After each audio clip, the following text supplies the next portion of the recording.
Good morning, everyone.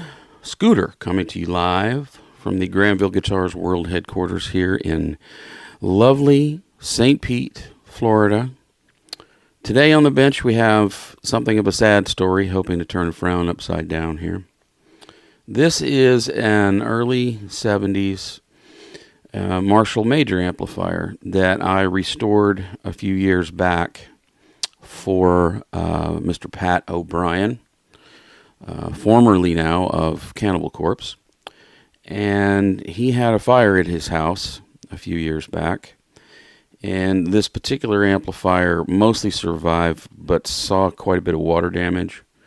It had a Mesa Boogie triple rectifier, which we may or may not get to in another video, on top of it, which shielded it from some damage, but it does have some fire damage on one side.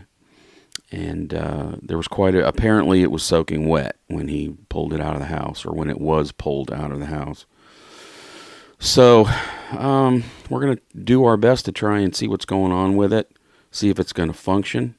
Amplifiers that have been soaking wet and then allowed to dry out naturally, more often than not, have issues.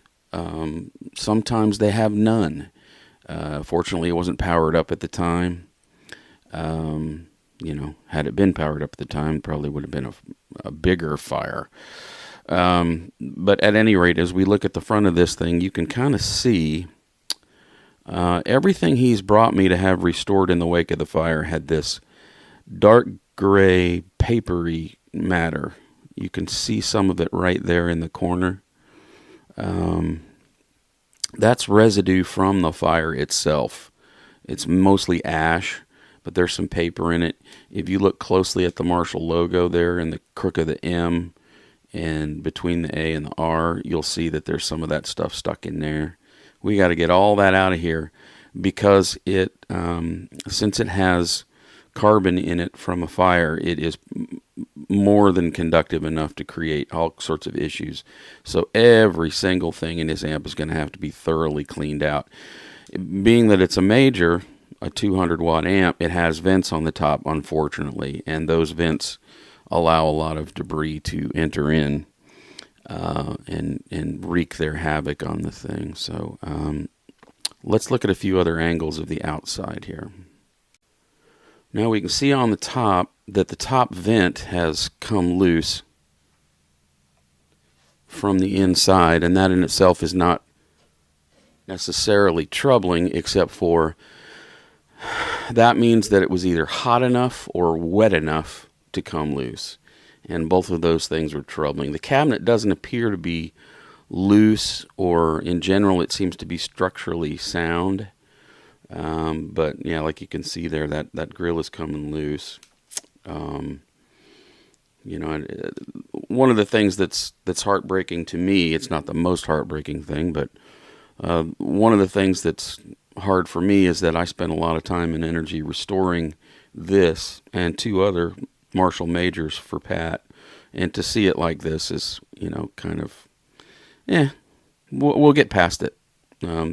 Marshalls are hardy beasts, and with a little bit of affection, I think we can probably move it along. Let's look at the back and the burnt side here. All right, here we are around back. And you can see that there was a previous repair label that I left on here. What does that say? Merrimack Sound in New York. And I left that on there, and it actually survived the fire. But my little cheap homemade label did not. That was where my label would have been, and it definitely did not survive the fire. That's my Office Max mailing labels that I mark things with. They would not stand up to a fire. Those are amateur made. We can see here on the back that the rear grill has come loose, and we're going to have to do something about that. That's easily repaired, but like I said, the fact that it's loose is what's troublesome. Now, if we look down here at the side of this bad boy, we can see where it saw some heat. The Tolex has been burnt all the way through to the wood, just in that one little spot. That's the only spot. Apparently the amplifier was sitting in the foyer of the house, with, like I said, a Mesa Boogie triple rectifier sitting on top of it, which shielded it from some damage, in terms of probably heat damage or whatever. But it did get some heat damage there on that side. If there's any luck in that, there's no heat damage on the other side, and that's where the other side is where the power transformer lives. So whatever heat was near this thing was on the opposite side of the power transformer. It was hot enough to burn through the Tolex to the wood, so I don't know that proximity really makes that much of a difference. But all right, let's take the back off and see what we got inside here. All right. Well, it's pretty scary in here. Again, you can see a ton of that debris that I was talking about, mostly composed of carbonized wood and paper fibers. It's covering everything inside the amp. If the amp was wet, so that there's that as well. Water in itself is not such a problem. It's what's in the water, all the junk and crud and mineral deposits that are left behind. You can just see, it looks like a rat's nest in there, honestly. But rats had nothing to do with this. This is all fire debris. Fire hoses are very high pressure, and when that high pressure water meets a surface that's breaking down due to fire, it turns a lot of things into this ash, basically. There's actually some big chunks in here.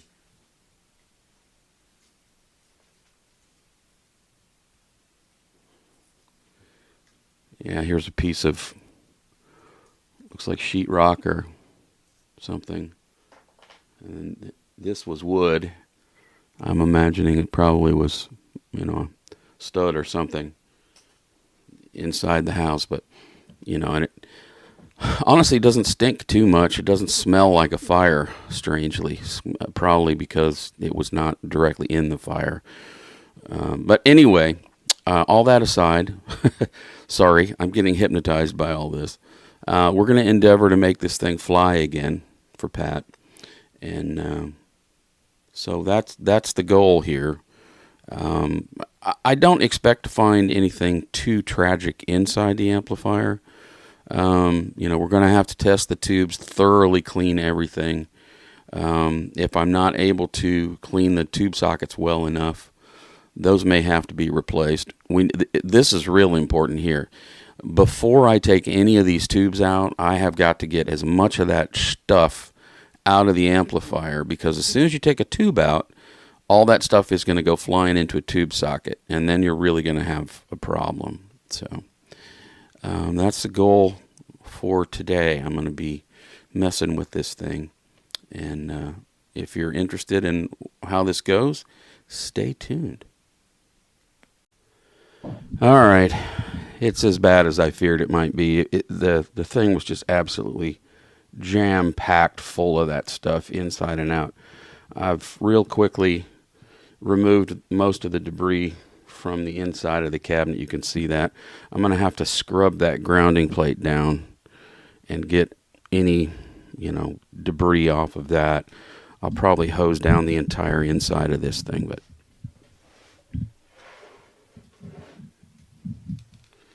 you can see that it was wet inside.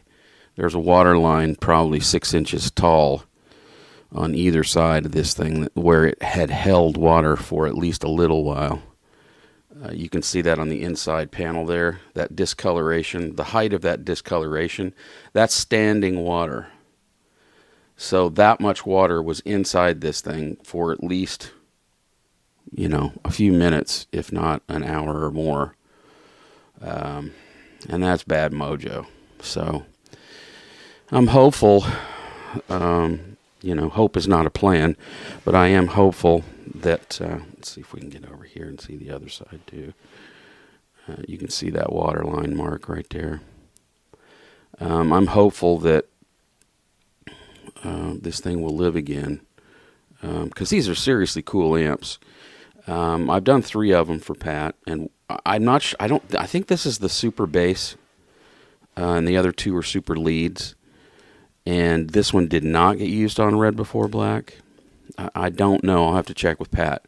But his sound on Red Before Black is the sound of a Marshall Major combined with a Mesa Boogie triple rectifier. And we're going to be working on that triple rectifier later, I think. That thing looks pretty bad. It's in much worse shape than this Marshall. But, initial power-ups, very, very lightly on both of these amps. Revealed weird behaviors, as you can imagine. I took them up to very low voltages and all sorts of weird things going on, so I immediately abandoned that idea and decided it would be best to just dig into them first. Anyway, there is the cabinet. Now, if we move over to the other bench, see if I can do this without having to edit the clip. We've got the chassis out, and you can see I've removed a fair amount of that debris, but there's still a bunch of it just caked on a couple inches thick around the filter caps there. Probably didn't bother the filter caps too much, but we'll have to see. A lot of it depends on how wet the amp was, how long it was wet, and what was in the water that it was soaked in. I've seen amps come back from stuff like this, and I've seen them go into the dumpster after an incident like this. And honestly, if this ends up getting thrown away, I'm not going to post this video. So if you're seeing this video, you'll know that right now I was able to save it. Spoiler alert. Anyways, so the cleaning continues. Well, we're getting there. The debris is coming away slowly. I've been having to carefully clean away each of these tube sockets, and the power tube sockets had a bunch of fire stuff in there. I'm going to show you here I have not yet removed V6 here, and so I'm going to show you. Let me get some better lighting here.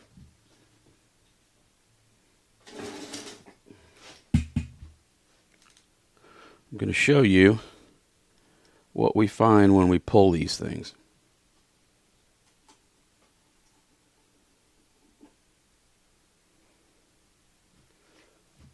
Yeah, you can see there.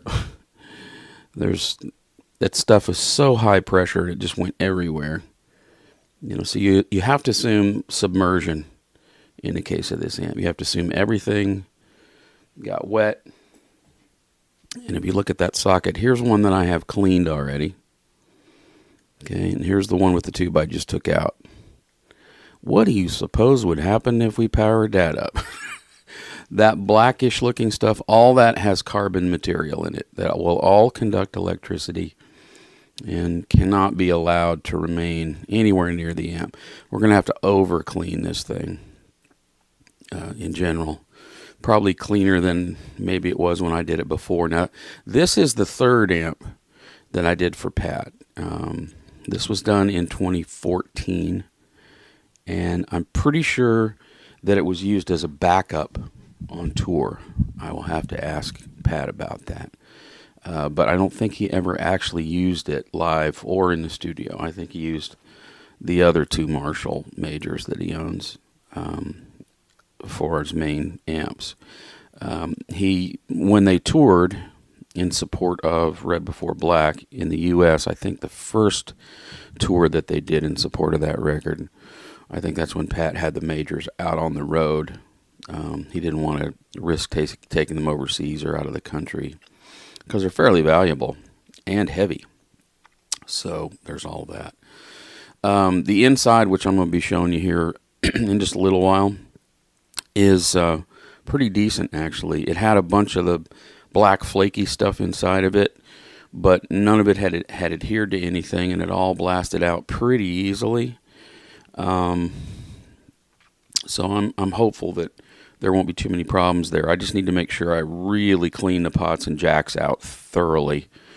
Not if any of that got into any of the jacks, it would just be noisy, and the jacks would have to be replaced.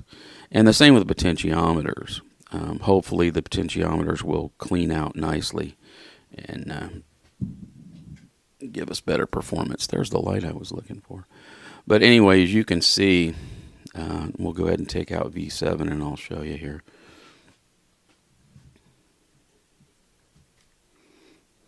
Yeah, let's focus in on this socket here.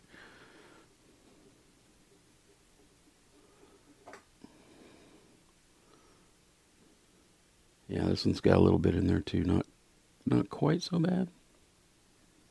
But that all has to be cleaned up, buffed, brass bristle brush. And you can see there that final socket. They all four looked like this. That has to be scrubbed and cleaned thoroughly. I may even remove these sockets and clean underneath there just to make sure that no debris is later unleashed inside this amplifier and cause any issues. So, yeah, it's been a considerable amount of, blasting out. There's stuff all over my workbench. I tried to get the majority of it into the trash can, but the debris is all over my workbench from getting blasted out and brushed out and everything. And I've been wearing a mask because it's kind of caustic stuff. So anyway, that's all for now for this side of the amplifier. Yeah, I'm going to continue my cleanup work, and then later on we're going to have a look at the inside. The amp is remarkably stock except for the tubes and filter caps. So it's kind of it's kind of valuable in that way, in that it hasn't been messed with too much. A lot of these older amps, these older Marshalls, it's hard to find them in original condition because there was a time when KT88 started to become very rare, and guys would put 6550s in these in direct opposition to the warning label that's right on the amplifier. They would put 6550s in them, and they would suddenly blow output transformers. So you find a lot of these around with replaced output transformers as a result of that. I worked on one a fair amount in the last year. It's here, as a matter of fact, right now.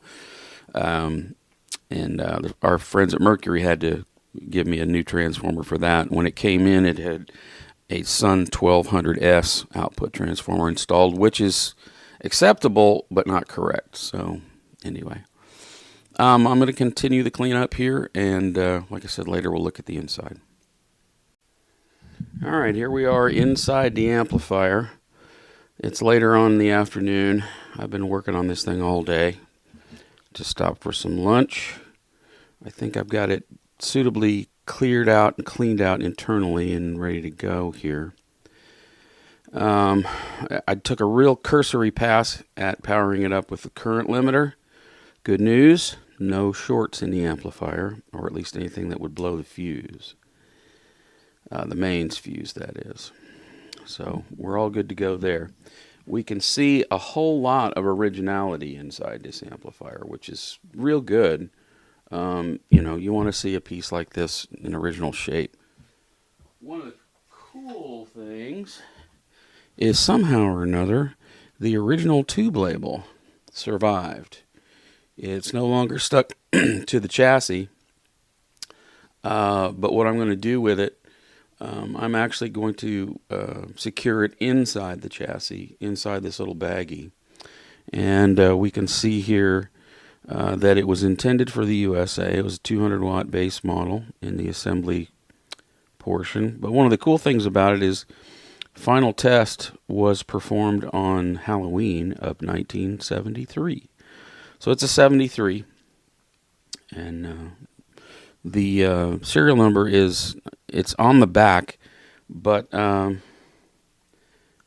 believe it's where the Merrimack Sound sticker is. Oh, wait a minute. Nope. never mind. That's on a later one. There's the serial number right there. Yeah, okay. Anyway, sorry about that. Just talking to myself. There's a whole bunch of originality here. The input has been messed with slightly. Down there, that blue electrolytic cap that's underneath that big mustard cap is not original. And that portion of the circuit is actually according to spec, so I'm leaving it alone. There's a lot of stuff in here that I'm leaving alone, even though it's not original. There's one changed out cap right here. This one's non-original. Let's see, there's your treble cap right there, that big squarish looking thing, and there's your mid and bass caps, those two guys right there. If you look down here on the bias supply board, the two bias supply caps have been changed. I'm pretty sure I installed those years ago.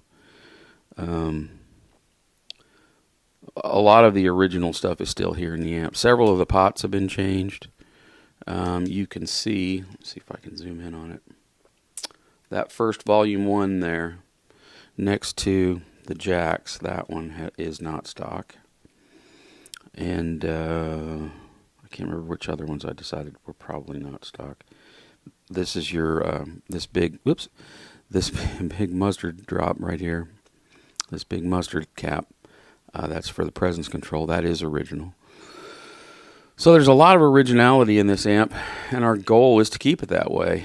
I think it dodged a bullet internally. It's pretty much as I left it in here prior to, or rather subsequent to working on it last time. So that's good news. I spent a lot of time cleaning inside and out. Took an hour to clean the pots out. There was all sorts of debris inside the pots, and that was fun. So if we flip this over,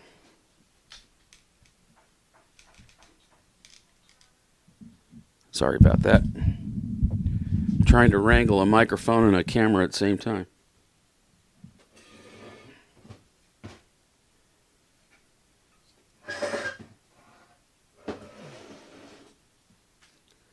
These bad boys are heavy.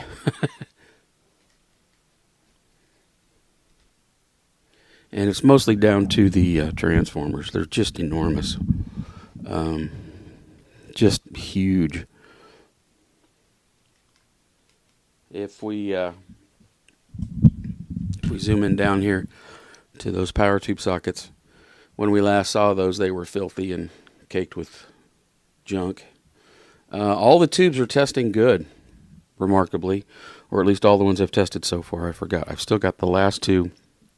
I've still got these last two, V6 and V7, are currently in my tube testers, waiting to tell me what they have to tell me. In terms of good or bad, it doesn't mean that they're usable. It just means they're either good or they're bad. So, yeah, I mean, this thing was, kind of crusty before the fire. It's just that, here after the fire, it's been made a little bit extra crispy, in terms of the zinc coating on the chassis in certain spots got completely burnt off, and it was wet long enough to leave rust behind. That's why you don't see a great deal of rust in here, because Marshalls of this era, those end bells on the transformers are no exceptions either. Those are coated with zinc, which retards any sort of rusting. Anyway, so yeah, the preliminary tests are good. It's not got any shorts in it. I was getting filament voltages, and so that's encouraging. I'm hopeful. I'm hopeful by the end of the day I can actually make a noise with it. That would be a wonderful outcome to this. And Pat, I'm sure, will be pleased. So stand by. All right, I've been working on this sucker all day now, and just powered it up a little while ago. It's loud and proud and a survivor. All the tubes are good. All the caps are good. I had to replace a couple of potentiometers. The volume 1, I think. Yeah, the volume 1, Roman numeral 1, was faulty. And also the treble potentiometer was faulty. I went ahead and affixed that label to this side of the chassis, but I left it in the baggie and just taped it to the chassis. So it's now protected from any further damage. It's remarkable that much of it's there, because I'm sure it was underwater. But it's there, and you can still read all of the writing on it. Tubes and tube shields are back in place there on the preamp tubes. Power tubes, KT88s, nicely matched quad. We have almost 600 volts of B plus in this amplifier. I think it was 590 something. And so I've got these biased accordingly. I've got the idle set accordingly. And it is loud and proud. Sounds really good. I was able to fix the top vent. You can see up there. Just banged it, took it out, pounded it out straight, reinstalled it, new staples. Seems to be fine. We're going to leave the cosmetic damage on the side of the cabinet with the burn marks. Just consider it a scar, because chicks dig scars. We'll slide the chassis in here. All right, well, here we are at the end of this little odyssey of pain. But I'm pleased and proud to say that it's functioning properly, and I'm real happy with it. It sounds brutal. Am I going to play it for you? No, because everybody's going to want me to play like Pat O'Brien, and that just ain't going to happen. I have played it. It's doing what it's supposed to do. Had it on for a couple hours now, and everything's golden. Cleaned it up, but not, so that you would know that it's been, overhauled or anything like that. It's just tidied up. Left a lot of the scars and scratches. Got rid of that debris around the Marshall logo, obviously. I'm impressed that the Marshall logo survived the fire, because it was surely hot in there. But the fact that it was soaking wet probably saved it. I misspoke earlier. The volume pot that I needed to change was the volume 2. And also there were some knobs that were all crunchy and melty and wouldn't do their jobs anymore, so I had to replace 3 knobs. So that volume 2 there, the Roman numeral 2, the one on the right, has been replaced. I replaced it with the proper 1 meg value. And also the treble pot was not doing its job either, so that got the proper 250K audio value for this amplifier. As you can see on the screen behind it, I've actually got the schematic for it. And that's what I went by. So there you go, Pat O'Brien fans. This was Marshall Major number 3. I did speak with Pat. This was the backup to the other 2 majors. It was not used for recording, and I don't think it was used for any live work. I think it was around as a backup or a standby. So that's what's going on with this one. The other 2 Marshall majors were not in the fire, so they did not see any damage, obviously. So those escaped from that situation unharmed, which is a good thing. Next up is going to be an attempt at Pat's main Mesa Boogie triple rectifier, which was his favorite amplifier and featured on many Cannibal Corpse records and live performances, etc. And it's in bad shape. So that's going to be the next upcoming video. Not sure when I'm going to post this particular video, but hopefully not before too long here. So anyway, that's all I've got for today. 1973 Marshall Major fire restoration. And I'm pleased with it. I'm happy with it. I think Pat's going to be happy with it too. If you've got any questions about anything we do here at Granville Guitars, seek us out on the web at www.granvilleguitars.com. You can also find us on Facebook and Instagram, and also the blog, A View from the Granville Bench. One of these days, I promise I'm going to post some stuff over there. It's been a while. Anyway, until we meet again, be good to one another.